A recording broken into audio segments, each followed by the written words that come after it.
Every pirate carried a lantern, but only one lantern could burn forever. It belonged to a man named Ronan Flint, captain of the pirate ship Awakens, and the flame inside his lantern defied every law of nature. Storms couldn't choke it. Rain couldn't drown it. Even when Ronan sank beneath the waves once, dragged down by enemies, the lantern kept burning underwater, glowing like a star trapped in glass. Sailors whispered that Ronan's flame wasn't real fire at all. Some said it was a prison for a spirit. Others claimed it came from a lost volcanic island. But Ronan never explained it. He only said one sentence when asked, "Fire is older than men, no older than the sea." But on one silent night, when the ocean was dead calm and the sky glowed faintly red, the flame began to change. It pulsed, slowly, like a heartbeat. It whispered, and Ronan knew the lantern was waking up again. The same way it had the first time he found it buried in molten ash. The pirate crew gathered on deck as the lantern shuddered in Ronan's hands. The flame brightened. The glass vibrated. A spark, the color of molten gold, shot upward and pointed toward the horizon. The flame wasn't burning fuel. It was following something, and whatever had created that eternal fire was returning. Long before the lantern became Ronan's obsession, he had been a wreck scavenger, diving into the skeletons of burnt ships. One day he found a vessel melted clean through, would turn to black glass, metal bent like wax. At its center sat a lantern, untouched, burning with a tiny golden flame. Ronan reached for it. The flame leaned toward him, like a living thing recognizing a voice. He snatched it. In that instant, he saw a vision. Volcanoes rising from the sea, rivers of molten fire flowing like water, figures forging lanterns inside caverns lit by liquid light. An ancient civilization that didn't worship fire. They controlled it. And then the vision snapped back. From that moment on, Ronan's life belonged to the flame. He learned its behaviors, how it reacted to storms, how it dimmed before danger, how it glowed when near volcanic minerals. But the flame had never done this before. It had never pointed. Now Ronan understood something terrifying. The flame wanted to go home, and whatever lived at that home had awakened, and was calling its fire back. As the Ashwake approached the glowing island, the ocean grew warm.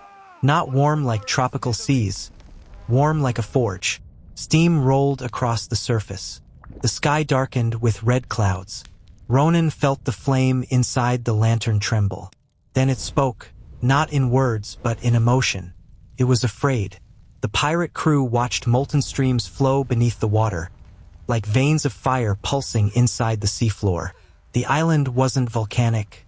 It was alive, a massive organism of rock, ash, and molten channels.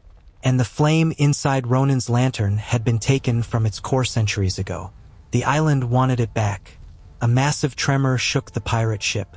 Fire vents burst open along the water. The lantern's flame flared violently, pulling Ronan toward the island like a magnet. Crew members begged him to throw the lantern overboard, but Ronan refused. "Fire chose me," he whispered, "and now it wants to finish what it started." The island split open, revealing a cavern glowing with molten light.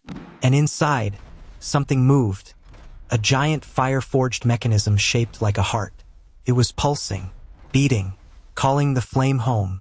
And the flame inside Ronan's lantern was answering. Inside the molten cavern, Ronan felt the air vibrate. The fire heart wasn't just beating, it was communicating. Each pulse sent waves across the chamber, swirling ash into patterns that matched symbols Ronan saw in his first vision. This was the origin of the eternal flame. Not magic, not myth, a forgotten science. The ancient fire civilization created a network of living lanterns, each carrying a fragment of the island's core. The lanterns served as sensors, mapping ocean currents, volcanic movements, and even predicting tectonic shifts. But Ronan's lantern was one of the last. The others had died when the civilization collapsed. Now the core was calling its fragment home to repair itself. If Ronan returned the flame, the island would stabilize. If he didn't, the molten heart would rupture, causing a chain reaction beneath the entire ocean. Ronan stepped forward. The flame pressed against the lantern glass, begging to be released. But releasing it meant one thing. Ronan would lose the only voice that had guided him safely through storms for decades. A captain's survival versus the world's. Ronan opened the latch. The moment Ronan opened the lantern, the eternal flame leapt out like a living animal finally freed. It streaked across the chamber and sank into the molten heart. The entire island shuddered, then breathed. The molten rivers calmed. Steam faded. The cavern cooled to a deep orange glow. But the flame wasn't gone. It reappeared inside Ronan's chest, not burning him, but glowing faintly beneath his skin like a second heartbeat. The ancient science had chosen him again. Ronan stumbled back to the ship, clutching his chest as the new heartbeat synced with the ocean's rhythm. He could feel volcanic tensions across the sea, feel tectonic lines stretching beneath continents, feel fire sleeping inside mountains. He wasn't the keeper of the flame anymore. He was the flame. The crew stared, silent and afraid, as Ronan lifted his hand and a tiny golden spark danced across his palm. "The fire never dies," he whispered. "It simply finds a new lantern." The Ashwake sailed into the night, its captain glowing faintly, carrying a science the world had forgotten.